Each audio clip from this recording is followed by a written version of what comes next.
James Grein is going to be on the team. We're going to be looking at the McCarrick legacy from the victim's perspective. I was scared. I prayed for a couple of days before I made the phone call. He answered. I said, "You know who this is. You know, I have forgiven you for everything that you've done to me. Would you like to do the same?" See, Teddy is a guy who will do you a favor even though if you don't want to have a favor done for you. And then when he wants to collect, he'll come back and he'll collect from you. And he's blackmailing you, and you have to do exactly what he says. I got a phone call from a really good friend of mine, and she explained to me what had happened. And I immediately did the Catholic thing that we started to bless myself, and I started to say a prayer for him. But Has anybody suggested to you that he confessed in any way, shape, or form prior to death? The whole thing is going to crumble, and it's 2025. By the way, my name is Joe McClain. I host a radio program called A Catholic Take, where we look at the world through a Catholic lens. I'd love for you to hang out with us. If you like it, give it a thumbs up and let us know what you think in the comments below. You know, part of the legacy, the lies, the corruption, the abuse of Theodore McCarrick is being told, like I went through, as I said, extensively yesterday, this timeline of events from his birth to his death, all points in between, who knew what, when, and where, and how. What was discussed. I went through all of it. You can find that on my YouTube channel, by the way. But I think it's important to talk about this from the victim's perspective. James Grein was the guy who changed everything in the story, but it wouldn't happen until 2017. Man's born in 1930. His abuse starts early, and it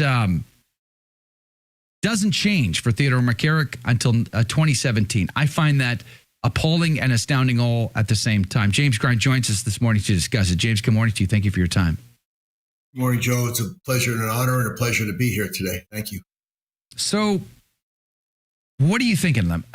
When you heard the news that Theodore McCarrick died at the end of last week, what were you thinking? Well, I got a phone call from a really good friend of mine, and she explained to me what had happened. And I immediately did the Catholic thing that we started to bless myself, and I started to say a prayer for him, but I didn't finish the prayer because I couldn't. I hoped for his soul to go to heaven, but I needed his body to go south. I can imagine it's very difficult for you. I'm sorry for everything he's ever done to you, to your family, and for everything that's happened since then. I'm sure I can't even imagine what it's like from your perspective. So how does a victim of Theodore McCarrick think about the legacy, the life of this man? I mean, well, Theodore McCarrick is a criminal, and he is a disgust to the whole human race.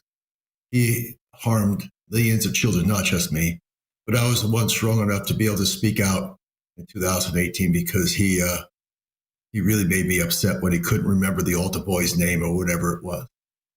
And everything I've done by myself, I've been able to kick a hole in the church, and I've been able to get him to had to stay at the Vianney Center in Ditford, Missouri. He couldn't walk out in public because if he did, his dementia would be challenged. Mm-hmm. So I felt for a long time that I had wanted that, and I didn't care about anything else. And now that he has passed, so many people across the world have reached out to me in the last 72 hours. It's incredible. And I just pray every day. I meditated a long time yesterday, and it felt great. Good. Yeah, praise be to God. There's so much, when I go through the timeline, there's so much that is inexplicable to me. The reports of his abusing others starts very early on, actually. I mean, by the early 1980s, there's a report by Mother One who was complaining about what he did to her son, which I think was a minor at the time. And this information does not make it into the report, into the official Vatican archive on his case. And then it just snowballs from there, report after report after report, even folks in the highest levels at the Vatican discussing it, to include discussing it with JP2, discussing it with Benedict XVI, Pope Francis. But the man still traveled the world. He was still passing out cash in envelopes. He was still shaking hands. He was still living at a seminary even after being retired. How do we explain all of that, James Grein? There's a huge explanation for that, and I have most of the information, just like your last guest explained to you. It started he started to join my family in 1945, and he had been with them since he was 15 years old. And he infiltrated my family and infiltrated many other families within the New Jersey, New York area. And he started to work within each family. He befriended each family and just wormed his way into and destroyed children left and right. And Mike McCormick was correct in the way he was talking about how, his disgusting behavior started early on at Catholic University, but it started actually in 1965 when he was in Puerto Rico. And he was removed from Puerto Rico in 1969 because of illicit behavior there when he was in charge of a Catholic university there. And they had to get him out of there because of his problems at an orphanage. That's not spoken about, but I know. Wow. Because my family knows. There's a lot of things that I can fill in on your timeline. I'm working on a timeline right now with a really fantastic journalist friend, and we're trying to put the whole thing together. I'd worked with one with Michael Vorse. Unfortunately, Michael is someplace else right now, but we had an incredible timeline, and I wish him well. And I hope that we can put the whole thing together and really show the world now, because he has no chance. He really had no chance ever since, December 27th of 24, when he was sentenced to stay in the Vianney Center until death. He was not allowed to make any more public appearances. So your last guest talked about St. Gallen, and McCarrick went with my family, who is from St. Gallen, many, many times, tripped there many, many times. But the most significant one was in 1948 to 1950, when he went to the Language Institute there, but he lived at the cathedral and was working with the cathedral people. There's stuff that I could say that would not be very good at this time, but I have all the information. So tell me about the St. Gallen connection then. Who, I was speculating with Mike McCormick to try to better understand, who are the players behind this? Who was the wind in the sail of Theodore McCarrick that clearly, he was on a mission for some dark force. So who were those people, and what was their agenda? If we look at Theodore McCarrick's Wikipedia page before they start to erase it and start to edit it, he stated in that time that he visited a Capuchin monastery that was right outside of Gallen, and that was in 1948 to 1950. And he went there because the Capuchin monastery was not a Capuchin monastery at the time. It was a farm exactly that was housing people who were leaving the war who wanted to be distributed across the world. And Theodore McCarrick was working with the Pope, and he was the go-between St. Gallen and the Vatican with the papers to transfer these gentlemen across the world. Wow. So he must have had all the information he needed on powerful players to be able to get away with all that he did. Even in the CNA timeline, it talks about when Vigano got involved. Before he was papal nuncio, he was involved in the case. And then especially after he was papal nuncio, he was involved in the case. And yet here's the thing that still boggles my mind is there are people that I believe may be sincere, well-intended, who were bothered by what McCarrick was doing. But I believe they didn't go far enough to do what they could to stop him. And I still put Vigano in that category. Because even when he was papal nuncio, he knew there were travel restrictions against the man, and yet there are correspondence between the two discussing his travel. I can't wrap my head around that, James. I don't understand. If the man's a monster and people know it, why did they treat him otherwise? If we go back to remember what Vigano said, I'm not blackmailable. I can say anything I want to. You don't have anything on top of me. There are two people in the world who are not blackmailable. and that is myself and Carlo Maria Vigano. We have all the information and we can go forward. See, Teddy is a guy who will do you a favor, even though if you don't want to have a favor done for you. And then when he wants to collect, he'll come back and he'll collect from you. And he's blackmailing you, and you have to do exactly what he says. And that's how he got Bergoglio into the papacy. That's how he's done everything across the world. He's been doing that all his life. Where did he learn that? I'm not exactly sure, but he has been doing that with my family and many, many families across the world. The other idea is that he had received, in 1971, he received millions of dollars when a Polish family decided to charge money from a guy in New Brunswick, New Jersey. And when the $20 million was paid out by that estate, Teddy pocketed $5 million of that himself.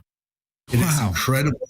That's 1971 money of $5 million. So how else could a guy who's on a mere salary from the Archdiocese of New York in 1971 fly first class on Eastern Airlines from LaGuardia to San Francisco to come visit me? Why would he do that? So he did that on a regular basis. So yes, he is connected. CIA. Do you think that we've learned anything from the McCarrick case? Have we learned any lessons? Is there hope that we can reform the hierarchy or reform, the structures within the church that regulate these things? Have we learned anything? We've learned a lot, but you have to look through the lens of Mike McCormick or James Grein. And I didn't even know Mike McCormick existed until maybe a year ago. And he opened my eyes to many things. We connected a lot of dots. And so that it's all going to come down. Father Robert Altier said it in 2018 the best. It just starts in the church. The whole thing is going to crumble. And it's 2025 is my year. It's my God year in sobriety. I'm 33 years of sobriety. I have 33 years of sobriety. Congratulations. Thank you. And it feels really good. And I just had so many premonitions in the last 6 months that it's just incredible. I just know it's going to happen. JP2 promised us a brand new springtime, and I think it's going to come this year. I really believe it. It's just incredible. What will it look like? It's just going to, the church itself is going to fall. There's no, it has to, it just crumbles. But what Trump is doing for the rest of the world, if I may say that, it's exposing everything. Wokeism is gone. The Green New Deal is gone. All the money laundering is gone. And that was all set up by the Gallen Mafia in 1945. Because you want more, and I want to give it to you. I'm rolling out a brand new membership program for the insiders of this channel. Join today. There's something for everyone. And because you could help me fund the next documentary film, the next book project, audio drama, audio narrations, and other projects that I have been dreaming to work on, but simply don't have the resources to accomplish. You and I together can do amazing things. You want more, and I want to give it to you. We're talking about the legacy of Theodore McCarrick, the disgraced cardinal, who in his last days, he didn't face justice. I thought he should be in prison at the very least. But instead, he got to live out a peaceful, quiet life of prayer and silence, apparently, because he had dementia. That's what we were told. James Grein, one of the voices that has tried most to speak out about the truth of the Theodore McCarrick story, is with us this morning. James, welcome back. Thank you again for your time. Before I go back to St. Gallen Mafia, do you think some people say they didn't believe that he actually had dementia? Do you think he did? I do not. I read the report that said that he was bright and articulate, but he can't remember who the president of the United States is. And the United States president at that time was Joe Biden. His old buddy. His old buddy. Yeah. Wow. I guess it doesn't surprise us at all to know that Theodore McCarrick and Joe Biden were fast friends, given what we know about Joe Biden, right? It seems like they're two peas in a pod. Yes, they are. So one of the things we speculated upon at the news of his death was whether or not he made a valid confession prior to death. And if he had dementia, was he even capable of that? Have you, from any of your sources, has anybody suggested to you that he confessed in any way, shape, or form prior to death? He did not. I made a phone call to him in 2023. Wow. And just after his case was dismissed in Massachusetts, I was scared. I prayed for a couple of days before I made the phone call. He answered. I said, "You know who this is? You know, I have forgiven you for everything that you've done to me. Would you like to do the same?" He goes, "I know who you are. I don't know what you're talking about." I said, "You know, I really hope for better things than this, but God bless you." And I hung up the phone. Wow. That must have been incredibly difficult for you. It was. My heart was pounding through my shirt for days. And I wondered whether I had done the right thing, but I know I had, because within days I felt free, absolutely free, because I had forgiven the man who destroyed my life. And God asked me to do that. Amen. And other people in the world had encouraged me, even Vigano and some of the holiest people on earth. And I finally mustered the strength to do that. So before the break, we were talking about the St. Gallen Mafia and how you felt like this was the year 2025 when a lot of these ingrained cliques like the St. Gallen Mafia or those that would be their associates would come crumbling down. The facade would come crumbling down. You know, it would seem to me that they wouldn't go quietly into the night. They won't go kicking and screaming. And if they tolerated this wolf in sheep's clothing, this virus for so many decades that I call Theodore McCarrick, if they tolerate him, and I believe that some of them were well-intended, sincere, but maybe sincerely wrong, maybe lacked courage, maybe lacked a backbone to truly stop him. What will change? Do you think, is there going to be a rise in the courage of what I call fence-sitting bishops, prelates, priests? I mean, someone's got to rise up to confront it, no? Yeah, so there are some really holy men who are working with me and other people in the United States and across the world. And we have been working very, very diligently on trying to find an alternative to Theodore McCarrick, to where there is zero tolerance of anybody who has done anything wrong. And it's a slow, tedious process, but we're starting. So how do you feel then about the story that's come out now about the U.S. bishops being cut off of their federal contracts? I have to believe this is a symptom of a greater problem that's tied into, you know, Theodore McCarrick's long history with the State Department, with CRS, USAID. It seems like the bishops have gotten very addicted to the cash flow. There's no doubt about that. That cash flow has been on since 1995, tremendously. Bill Clinton and Teddy put that together. You know, they just turned on so you look up at the Catholic Conference in every state in D.C. and how much money has flowed. Just go look. It's unbelievable. And USAID is wonderful. So I'll give you an example of something.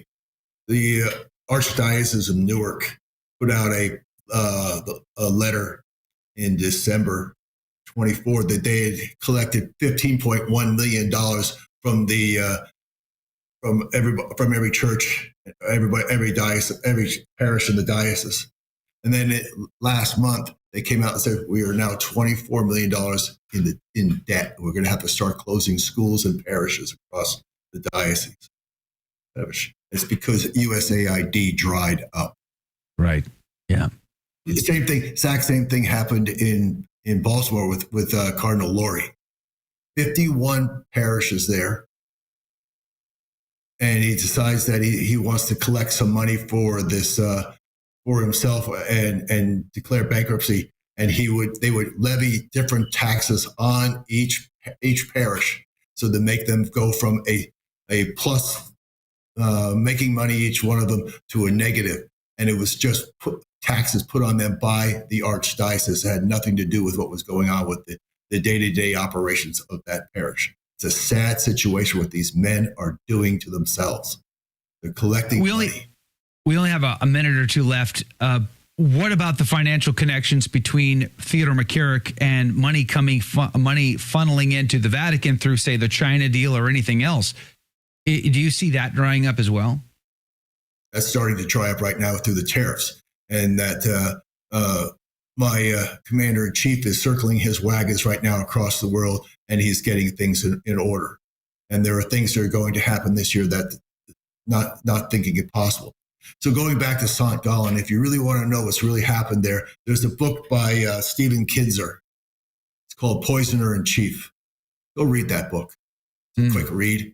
And it will show you and explain to you exactly what went on, because he was part of the CIA. And this is the mind control stuff that they used on me and thousands of victims across the world, and how they got us to do stuff. I can't listen to Teddy's voice on the internet because I immediately become like, I am okay, let me do something for you. You know, it just automatically does it. The man used alcohol and drugs to destroy me. I'm fortunate enough in 1991, God had enough and took me out of that and put me into sobriety. And for that, I praise him. Do you ever stay in communication or talk to any of the other victims of Theodore McCarrick? Many. Maybe there's 7 of us. There are a couple of guys who in New York and who have never, when we were in New York together and stuff like that, there are a couple of guys who are really, really strong. We try to talk every single week because we have to just unload some steam. Sure. And there's a guy named John that everybody needs to pray for because he's really starting to lose it. He just can't fathom it. And so he needs most of our prayers because he has his vivid memories of what happened. James, I'm sorry. I'm sorry for what happened to you and to all of them. It should have never happened. And God help us for allowing it to happen on our watch. And let's pray for the repose of Theodore McCarrick, that doesn't sound like he made any confession. Hell is real and people go there, and God will respect your choices. Woe unto you. James Grein, God bless you. God love you, my friend. Thank you again for speaking out, and we'd love to have you back soon. We'll be praying for you and for all those victims, especially in the wake of this. Hopefully it's closure. Hopefully it's some sort of healing for those. But did you like that video? It's okay. You can admit it. It's perfectly fine. Hey, we cover the big stories of our day, from inside the church to outside the church to all points in between, and we do it from a Catholic perspective. It's called A Catholic Take. It's a radio program Monday through Friday. We live stream it right here on this channel, by the way, so make sure to subscribe, like, and share. We would be very grateful to you. And don't forget, you're going to want to watch this video right here because you don't want to miss anything.